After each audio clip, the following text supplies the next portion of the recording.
Hello and welcome back to another episode of CollusionMC. Today, we're going to start the next major section of the Mega Base project. And this is actually going back to episode 1, where there was a few different farms that I've been looking to make. And I actually did make one of those originally, but now we're going to finally do that again. So, like I mentioned last episode, I wanted to get back into making some more farms and also finding some more purpose for some of these buildings that we have kind of lying about, so they're not just kind of decorative. So that's what this next section is going to be. It's going to house several different automated farms, and it's going to look kind of cool. And it's going to be in this section right over here along the coast, kind of going out over towards the west over there. East. That's right. The sun rises that side, so that would be the east. So that's what all of these wonderful shelter boxes are. All of our supplies that I've been gathering throughout the week. So now that we have everything, I say we don't waste any time whatsoever, and let's go ahead and get into a time lapse and put this all together.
All right, so we are done with this second section of the Megabase project. So this is what I'm calling the farming district. And the reason for that is because we have several automated farms built into this section. So starting off, we have the main factory here, which is ETHO'S tiles. This is kind of a reference to season 7 of Hermitcraft, when there's a lot of situations involving Etho glass. And so I thought that would be kind of funny. Also, because ETHO'S tile ends up working out to spell hostile when I make the ENT burn out.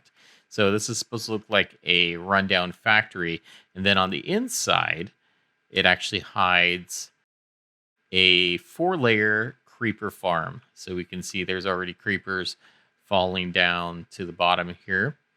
And we've got them being scared by cats. And then they travel on down to their hot lava bath, where they then drop all the gunpowder. And so we've got one section on the one side of the factory and then another one right here. And it just really cranks out the gunpowder. So right now I have a temporary storage area for that. And we can see that I literally just emptied this and it's already, getting full again. And it's just because they keep just coming and coming. And what's nice about this, because it's so efficient and we can see them come by, I don't necessarily need to AFK this farm. It's just as I walk around or do stuff in my base, it'll actually be running at all times, which is great. So I will basically have all of the gunpowder that I possibly would need. The second section that we built here is to go along with that gunpowder farm, and that is an automated sugarcane farm. So we've got several layers here, and of course this triggers and then goes down into the water collection area, which is actually feeding into that same chest that the gunpowder is going into. So we can make all of the rockets that we will ever need. And once again, this is also something that's passively going to run as I'm doing stuff in my base. To kind of keep things a little colorful, I went ahead and created a boba or bubble tea little restaurant here. So we've got the cups of, the cups of tea, and then for the tapioca balls, I used wither skulls. But I think it looks pretty cool. And it's nice and bright and colorful. And you'll notice that I used pumpkins to light everything up. And so, yes, there's lots of pumpkins involved in this because, as you may remember at the last episode, we had lots of pumpkins. Also down in the bottom here, we have pumpkins being used as lighting for this tower to kind of hold up the other section. Adding a little bit of color there as well. I don't have a bottom section yet for this. I still need to design that and figure out what I'm going to put there. And then the last section here, which I'm very proud of, is got a sheep.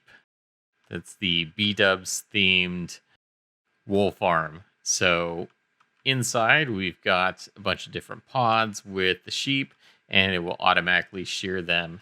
And it's all nice and colorful. Hop on inside here.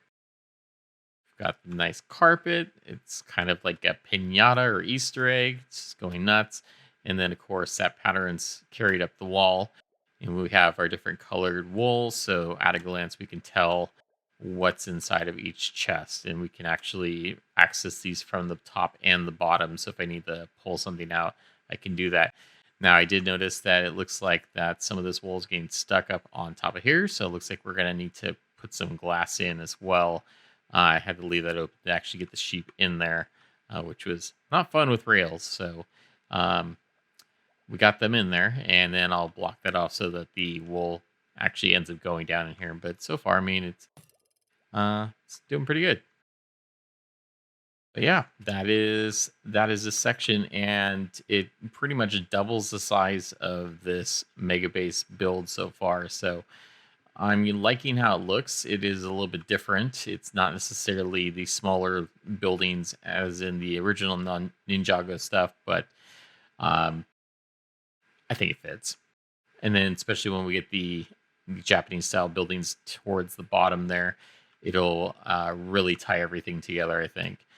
But with that, though, we're coming to pretty much, 118 is really around the corner, and time is certainly apparent to me. I am very aware of the time, or I should say lack of time, that we have left in this season.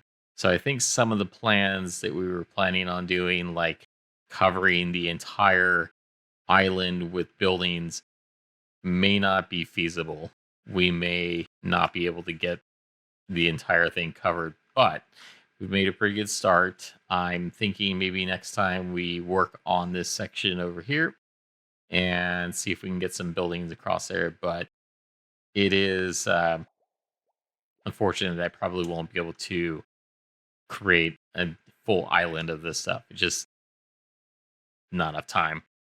So, definitely going to have to get back into the planning stages again and figure out what we're going to do for this. Over here, I wanted to put a warehouse of some sort, but this space may actually be too small. So I may have to figure out a different place for that. But yeah, it's turning out pretty nice. The unfortunate thing too, I did notice the other day when I was logging in is some of these armor stands actually are kind of they've kind of bunched up on each other, despite the fact of being in the water stream should have spaced them out, but that's fine.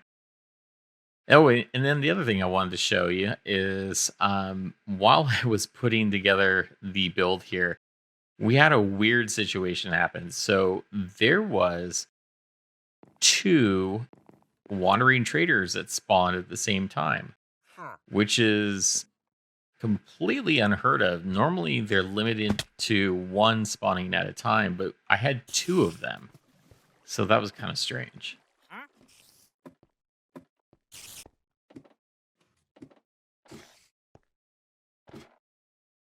So that's all the time we have for this episode.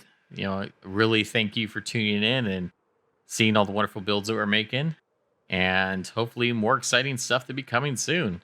So until next time, safe travels, everyone. Going through the hole. All right. Bye, everybody.